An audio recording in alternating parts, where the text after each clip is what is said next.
24 minute 14 second का प्रधानमंत्री नरेंद्र मोदी का लोकसभा में दिया हुआ वक्तव्य जो वेस्ट एशिया क्राइसिस पे दिया जाना था, वो असल में खोदा पहाड़ और निकली चूहिया निकला। स्थिति गंभीर है, इसका अंदाजा तो इसी बात से लगाया जा सकता है कि आज मोदी जी ने एक एक शब्द पढ़कर बोला। कोई सीना नहीं ठोका, नेहरू जी को याद नहीं किया, बल्कि विपक्ष से एकजुटता की बार बार अपील करी। प्रधानमंत्री को आज कोरोना काल याद आया, मतलब चुनौती और संकट गंभीर है और अभी टला नहीं है। पर पश्चिम एशिया में चल रहे इस भीषण युद्ध और तबाही पर आज देश अपने प्रधानमंत्री को सुनना चाहता था, जानना चाहता था कि भारत का क्या रुख है। देश कोरे आंकड़ों, सोलर एनर्जी पर लफाजी और खोखले दावों से वाकई में ऊब चुका है। लेकिन मोदी जी ने 24 मिनट में अमेरिका और इजराइल का एक बार भी नाम नहीं लिया। मोदी जी ने यह तो माना कि युद्ध से संकट बढ़ा है, स्ट्रेट ऑफ हॉर्मुज बंद होने से हमारे यहां सप्लाई बाधित है। उनके मूर्ख प्रवक्ता और भक्त तो खैर इस बात को ही नहीं मानते थे कि गैस की किल्लत है, शायद अब उनका दिमाग बदल जाए। लेकिन प्रधानमंत्री ने सदन को यह नहीं बताया कि तेल और गैस की आपूर्ति या सप्लाई कैसे सुनिश्चित होगी। उन्होंने यह नहीं बताया कि सप्लाई पर ईरान से, इजराइल से या अमेरिका से क्या बात चल रही है। उन्होंने बोला यूरिया पर 6 प्लांट लग गए हैं देश में, पर उससे तो आपूर्ति पूरी नहीं होगी। यूरिया आएगी कहां से? जब आपूर्ति में कोई बाधा नहीं थी तब भी मध्य प्रदेश से लेकर यूपी तक खाद के लिए लाइनें लगी रहती थी। और यह बात किससे छुपी है?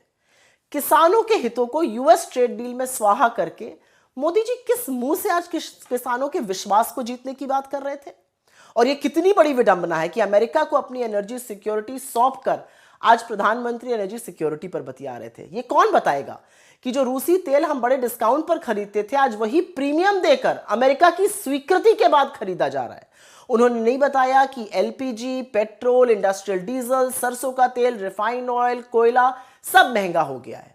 गैस से चलने वाली हजारों फैक्ट्री बंद हो गई और एक बार फिर से इस देश के मजदूर अपने गांव लौटने को मजबूर हैं।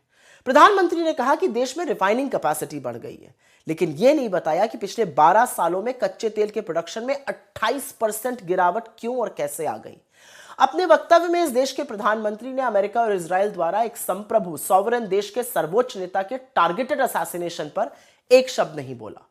मोदी जी ने स्ट्रेट ऑफ हॉर्मुज बंद किए जाने का विरोध किया, लेकिन अमेरिकी इजराइल हमले से ईरान में जो 165 निर्दोष स्कूली बच्चों की हत्या हुई उस पर एक शब्द नहीं बोला। मोदी जी ने यह भी नहीं बताया कि हमारी विदेश नीति इतनी विफल कैसे है कि इतने सारे हमारे जहाज अभी भी स्ट्रेट ऑफ हॉर्मुज में अटके हुए हैं। 24 मिनट में कोरोना और 2 बार एकजुटता का हवाला सुनकर एक बात तो साफ है, चुनौती गंभीर है। भक्त भले बकलोली करते रहे, प्रधानमंत्री ने हाथ खड़े कर दिए हैं। कोरोना काल को याद करके यह भी साफ है कि आपको अपने हाल पर छोड़ दिया गया है, बस थाली और ताली बजवाना बाकी रह गया है।